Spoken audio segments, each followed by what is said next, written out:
Ons tema vir vandag, die begin van hierdie nuwe week van ons Bybelleesrooster, is verhoudings wat harte vir die evangelie open.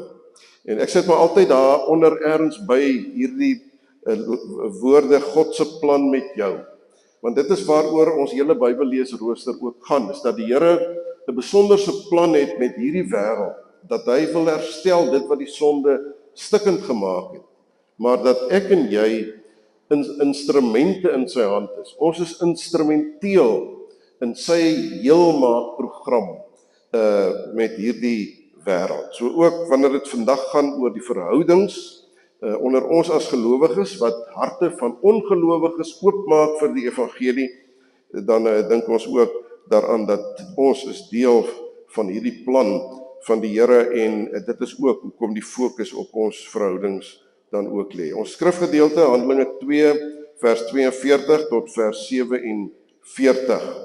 Hulle het bly volhard. Dit is nou die eerste gelowiges wat daar op Pinkstersondag lees ons dat daar by die 3000 mense tot bekering gekom het en die Here Jesus as verlosser aangeneem het. En hierdie gelowiges het bly volhard in die leer van die apostels, die verbondenheid met mekaar, die breek van die brood en gebede.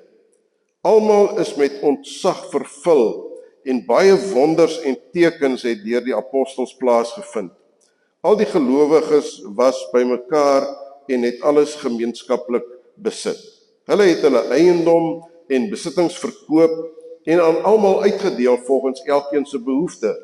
Hulle het eensgesind volhard om die tempelterrein daagliks te besoek, aan huis die brood te breek en hulle maaltye met uitbundige blydskap en met opregte harte te geniet. Hulle het God bly prys en die hele volk was hulle goedgesind. En die Here het daagliks verlosters by hulle getalle gevoeg. Ons sien hierdie wonderlike dinge wat daar gebeur in hierdie eerste gemeente, en dan nou veral aan die einde hierdie laaste vers wat ons gelees het, dat die Here uiteindelik ook daagliks verlosters bygevoeg het. Dat daagliks het daar mense tot bekering gekom en die Here Jesus as opgestaande Heer en verlosser aanvaar. En dit is duidelik dat hierdie ommekeer wat daar in die ongelowiges se harte plaasgevind het, dat dit gestimuleer was deur dit wat hierdie ongelowiges gesien het, is besig om in die gemeente te gebeur.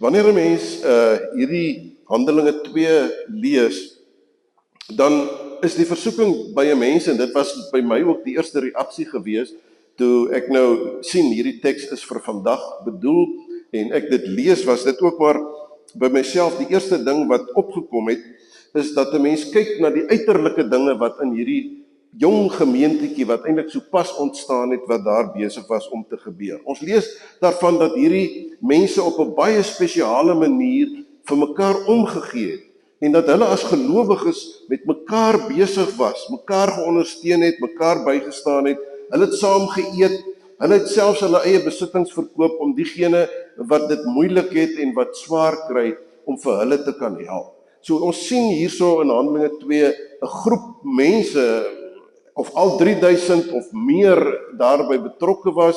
Die sal ons nou nie in detail weet nie, Lukas vertel nou nie vir ons al daardie detail nie, maar wat wel duidelik is dat hierdie gelowiges het op 'n baie besondere manier by mekaar gewees, as dit ware aan mekaar vasgehou, en daar was hierdie vreeslike stuk opgewondenheid en vreugde by hulle gewees om die Here Jesus Christus te kan ken.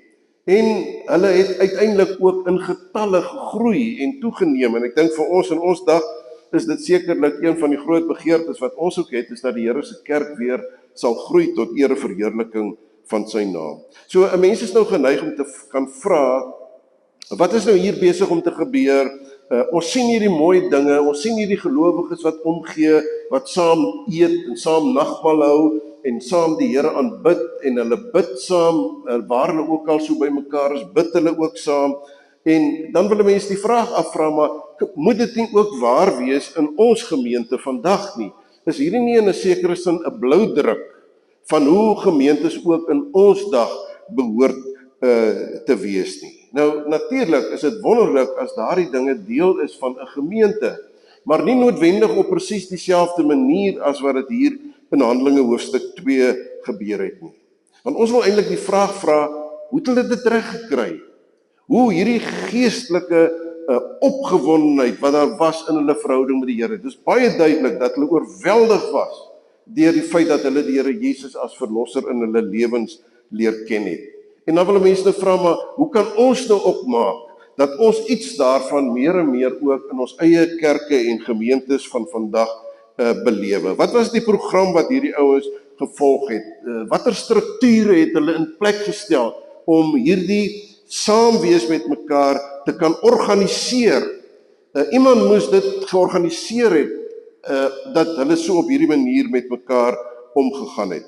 En dan lyk dit vir my as 'n mens nou dieper lees, en 'n mens kyk ook wat gebeur in die nuwe gemeentes na Handelinge 2, die eerste gemeentes wat tot stand kom, die gemeentes wat die apostels besoek en by besoek aflê, Paulus en Petrus en die mense, en uiteindelik briewe vir daardie gelowiges skryf.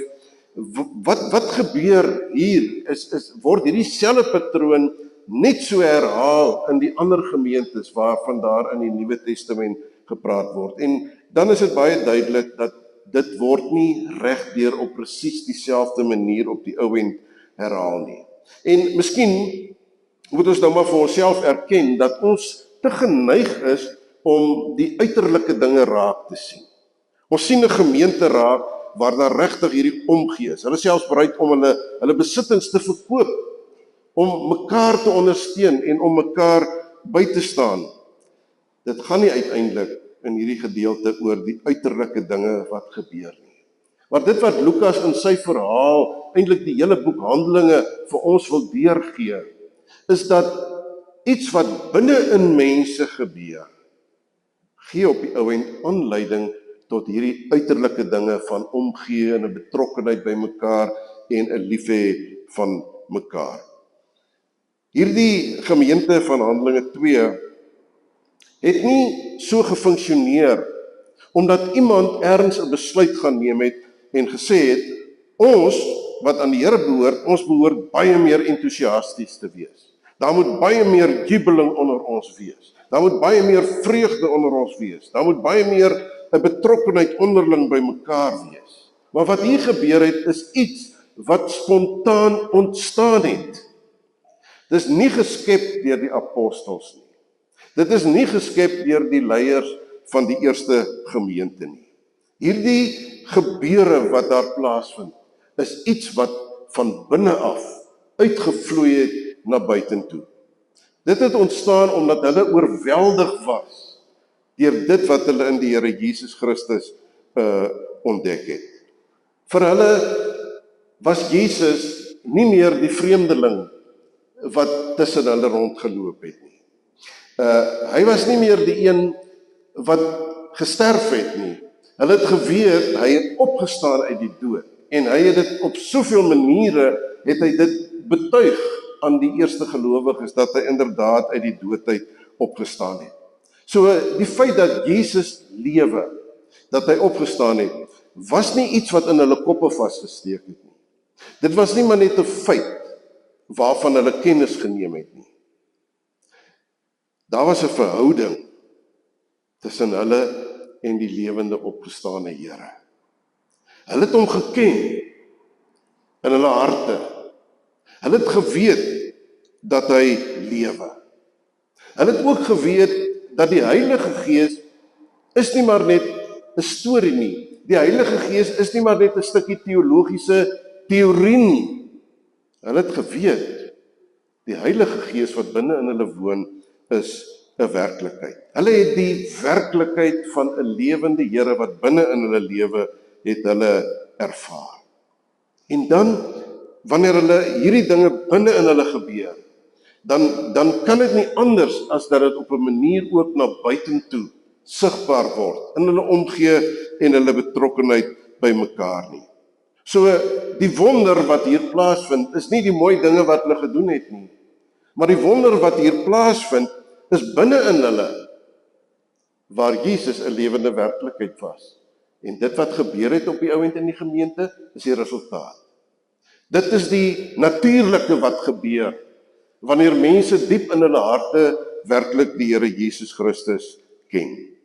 Nou, die vraag wat ek weer wil vra is nie, hoe kan ons nou vir hulle naboots nie? Die groot vraag wat ons vanmôre vir onsself moet afvra, is die vraag, hoe lyk dit in jou lewe en in my lewe met die Heilige Gees van God wat binne in ons is?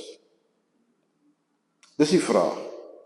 Die vraag is Jesus 'n lewende werklikheid?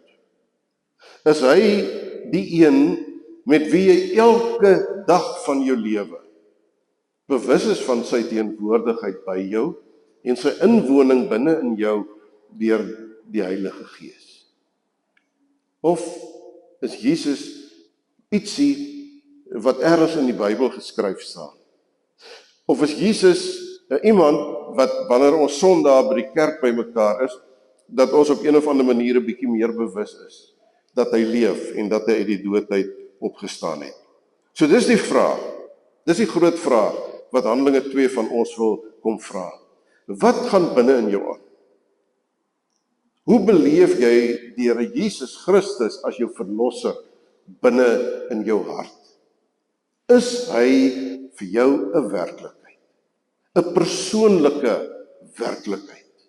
Dat jy, wanneer jy ook weg is van die kerkgebou af en weg is van die dominee en die leiersfigure wat daar in die gemeente is, waar jy ook al is, waarmee jy ook al besig is elke dag van jou lewe, is jy bewus daarvan dat die Jesus van die Nuwe Testament, dat dit 'n lewende persoon is, dat hy God is, dat hy jou lewe aangeraak het, dat hy jou nuut gemaak het, vir jou 'n nuwe rigting in jou lewe gegee het.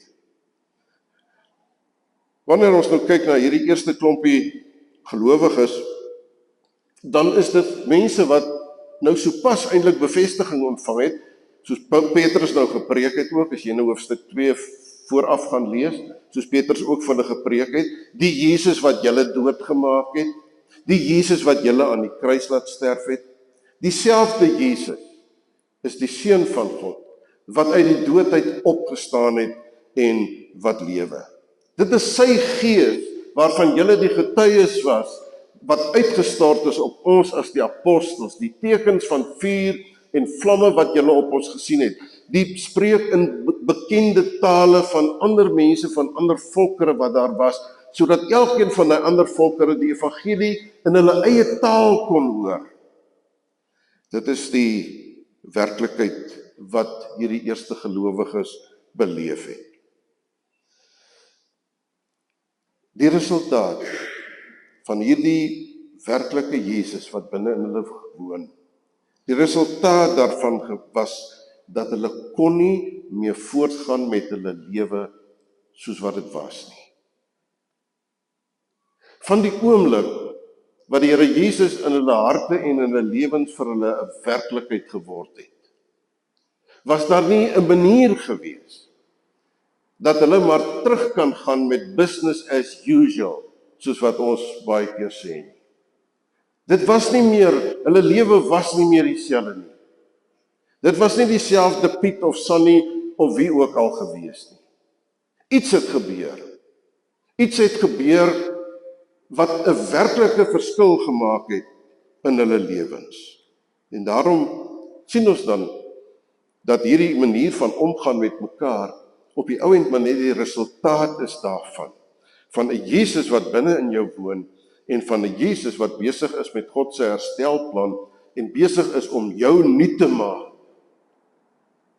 Om jou in te lei in die heiligheid van God. Wat besig is om jou heilig te maak soos wat die Here jou God aan wie jy behoort heilig is. En dan sien ons wat gebeur daar onder mekaar. Hulle besef skielik, dit gaan nie meer oor myself nie. Dit gaan nie daaroor dat ek gedurig deur dit wat aan myself behoort op een of ander manier moet beskerm en moet verdedig en moet vashou daaraan sodat ek net 'n voortgang in die lewe kan maak nie. Hulle het losgekom daarvan. Hulle het losgekom van aardse besittings. Hulle het dit met mekaar gedeel. As ek genoeg het en ek het meer as wat ek sien ander mense het, dan deel ek dit uit. Dan deel ek dit met die ander kinders van die Here wat aan hom behoort. Waar die wêreld bestaan uit mense wat vir hulle self leef. Vind ons hierdie situasie van mense met die lewende Jesus binne in hulle, wat nie meer vir hulle self leef nie. Mense wat ingestel is op ander mense daar buite en die nood waarmee hulle deur hulle lewens moet gaan. So hier vind hierdie ommekeer plaas. Dis te midde van 'n wêreld waar elkeen sy eie belange beskerm en waar ek tog net ander mense moet weghou van my af, moet weghou van my lewetjie, my wêreld, my besittings, gebeur die teenoorgestelde. Hulle beskerm nie meer hulle eie belange nie. Hulle dink eers aan die ander en dan aan hulle self. Hulle sien eers die ander se nood raak voordat hulle by hulle eie nood uitkom. Hulle begin mekaar se laste te dra. In 'n wêreld waar dit baie belangrik is wie jy is, van watter familie is jy afkomstig? Kom jy van 'n redelik gesiene familie af? Of kom jy uit 'n familie af wat eintlik maar redelik in armoede en in ellende groot geword het, wat nie vreeslik baie geleerdheid het nie? En dan behandel ons jou ook so.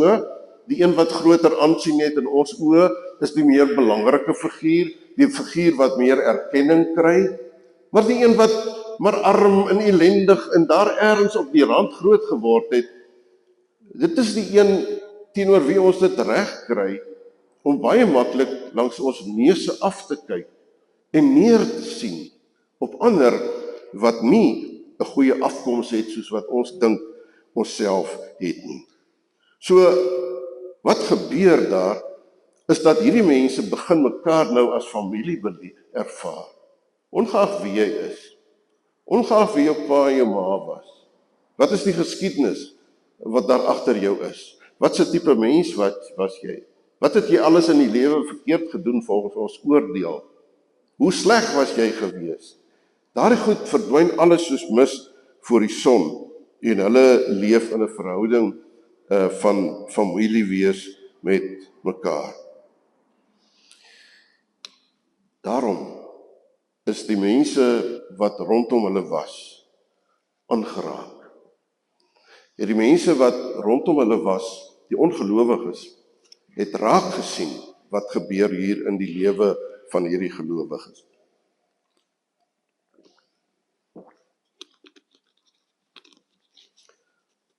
Hulle sien die verandering. Hulle sien dat wie ook al nou, wat sy naam ook al is, Petrus of Pietie of wie dit ook al mag wees, hulle sien raak dat hierdie mens is nie meer dieselfde nie. Hierdie mens is nou 'n anderse mens, is 'n nuwe mens. En sien ons dan hierdie wonderlike verhoudinge wat daar onder mekaar is. In die 2de en die 3de eeu van die geskiedenis van die kerk, sien ons dat die Christene op daardie stadium nog 'n klein minderheid was binne die groot en magtige Romeinse ryk. En as ons nou teruggaan na die geskrifte van daardie tyd, die buitebybelse geskrifte, wat later ontstaan het, 100 jaar na Christus, 200 jaar na Christus, dan sien ons dat daar baie keer deur heidense skrywers geskryf word oor hierdie verskil wat daar in Christene se lewens was.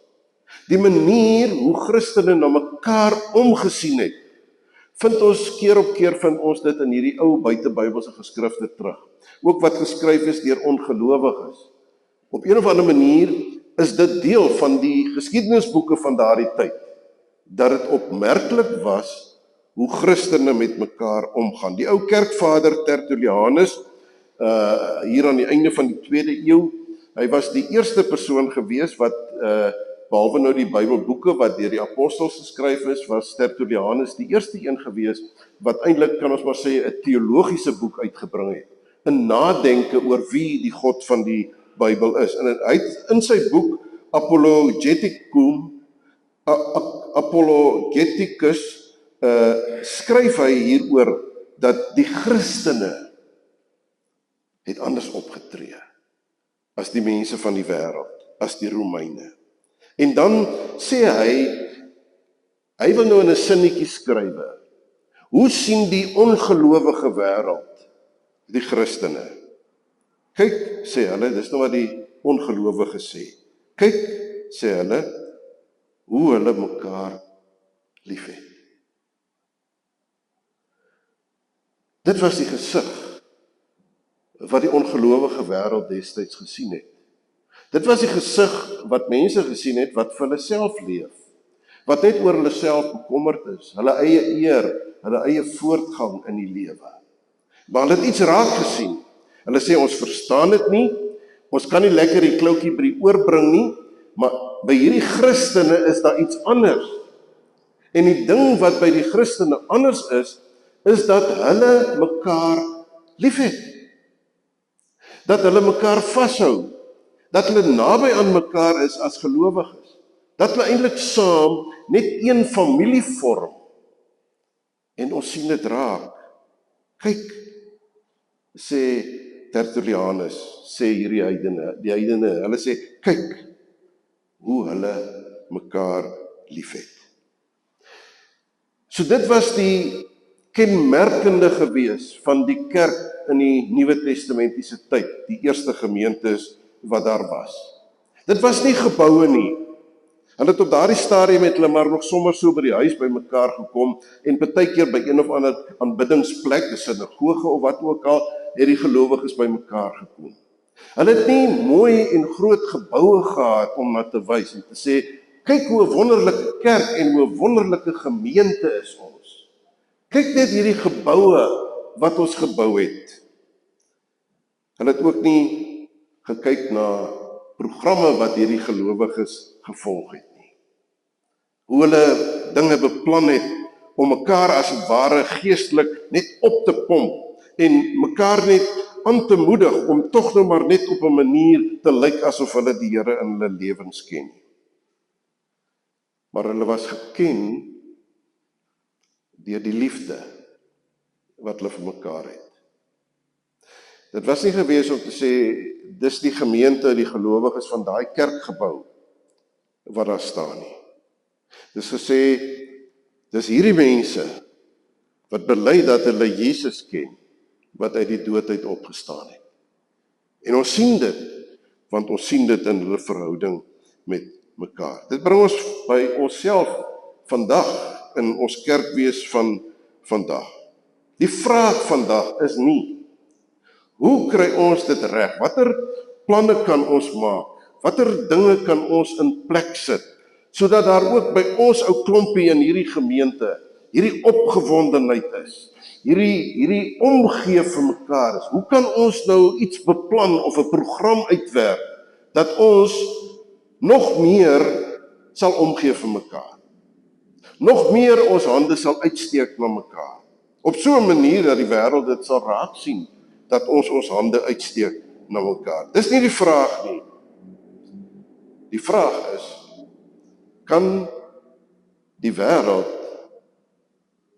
Jesus in jou sien? Wanneer hulle kyk na hoe jy dinge doen, hoe jy optree, hoe die gelowiges ook teenoor mekaar optree, sien hulle nie raak, hier's nou 'n baie oulike program wat die kerkraad hier aan die gang het nie. Maar die vraag is, sien hulle vir Jesus? Die lewende Jesus wat uit die dood uit opgestaan het. Die werklike Jesus, die Seun van die lewende God, wat deur sy Heilige Gees woon in elkeen van sy kinders. Is dit wat die wêreld in ons kan raak sien? Ons leef in 'n wêreld vandag waar mense al meer en meer na binne gekeer het. waar mense al meer en meer op hulle self fokus, waar mense al hoe meer onafhanklik raak van mekaar. Hulle wil eintlik nie regtig met mekaar te doen hê nie. Die veiligheidsheininge rondom ons huise en die weerings in ons huise is eintlik op 'n manier simbolies daarvan dat ons ander mense uitsluit, want ons sluit nie net die kriminele uit nie. Ons sluit op die ou end ook mekaar, ook as gelowiges. In hierdie gemeente is dit ook so maklik om maar 'n gerieflike afstand van mekaar af te hou. Veral wanneer ons weet, dit gaan nie so goed by iemand se huis nie. Veral wanneer ons weet, daar's iemand wat regtig nood het, wat regtig swaar kry. Dan is dit makliker om maar so half verby te loop, soos die Leviet en die priester by die barmhartige Samaritaan daardie man uiteindelik opgetel het.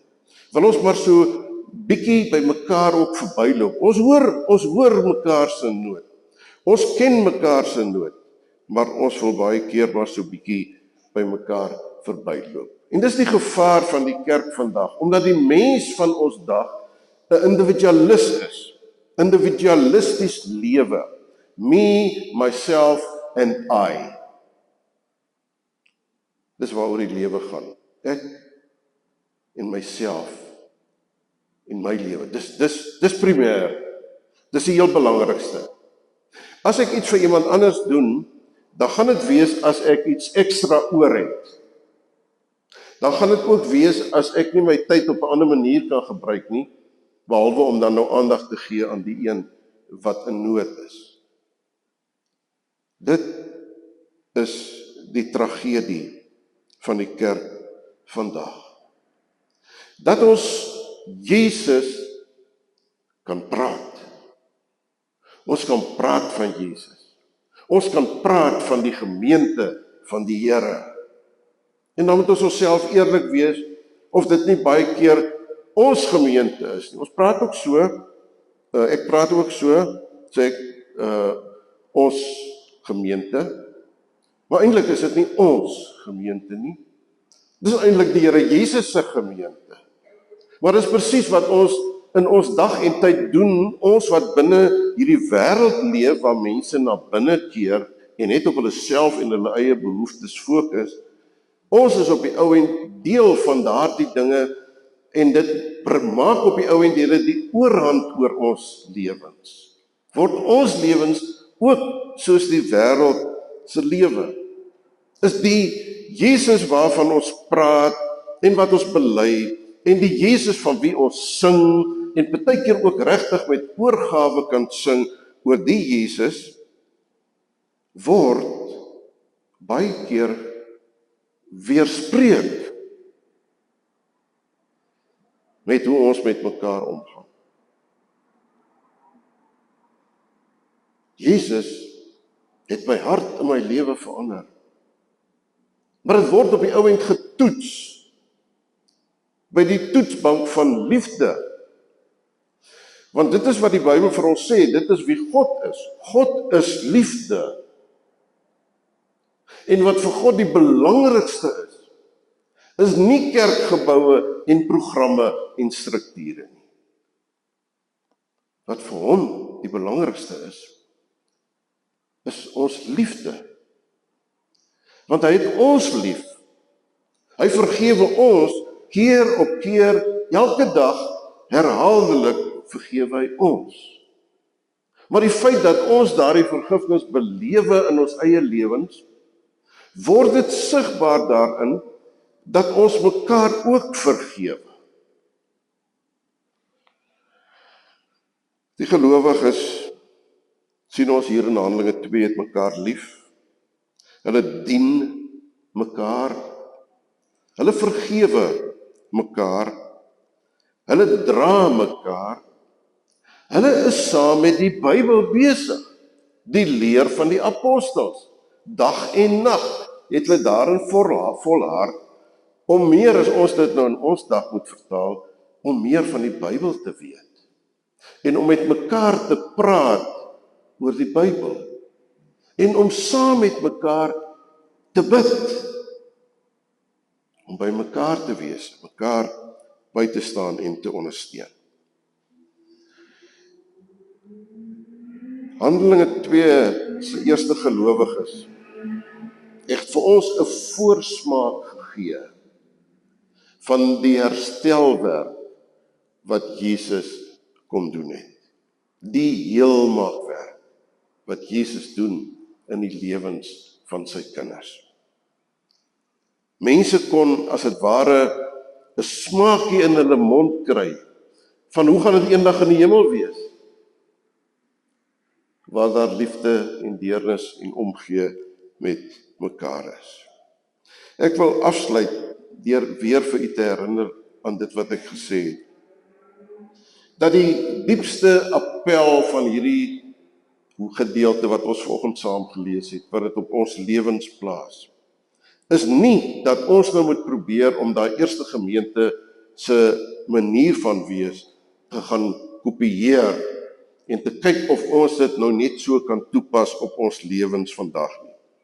Die vraag begin nie daar nie, oor ons liefde vir mekaar en ons omgee en ons uitreik na mekaar. Die vraag begin nie daar nie. Dis die gevolg. Hierdie dinge wat gebeur van omgee en lief hê en wat ook al alles, dis die gevolg van iets wat binne gebeur. En dis die vraag vir vandag. Sien mense wat na Dagbreek Gemeente kyk, sien mense vir Jesus raak. Want wanneer Jesus daar is, dan gebeur daar goed wat nie vir die wêreld reg lyk nie. Dat jy iemand wat jou te nagekom het, vergewe. Dat mense wat baie uiteenlopende geaardhede en persoonlikhede het, dat hulle op een of ander manier dit reg kry om met mekaar reg te kom. Dat sien mense iets van Jesus.